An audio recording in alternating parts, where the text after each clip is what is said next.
Eto guys, ituro ko sa inyo mabilis na paraan sa pagtanim nga ng langka. So una lamang nga ipahira natin ng aloe vera itong sanga ng langka. At pagkatapos nga ilagay na nga natin siya dito sa saging. At sunod nga nito ay maglagay lamang nga tayo ng itlog dito sa lupa. At lagyan din nga natin ito ng aloe vera.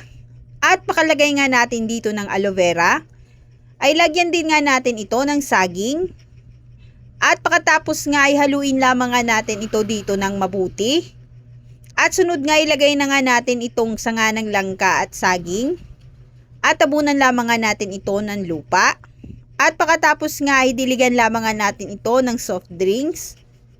At sunod nga dito ay antayin lamang nga natin ito ng 10 days. So after 10 days nga, ayan diba, so nagkaroon na nga siya ng dahon. So bunutin lamang nga natin ito dito sa lupa at tignan natin kung ano nga ang naging resulta. At ayan nga diba, so nagkaroon na nga din ito ng ugat.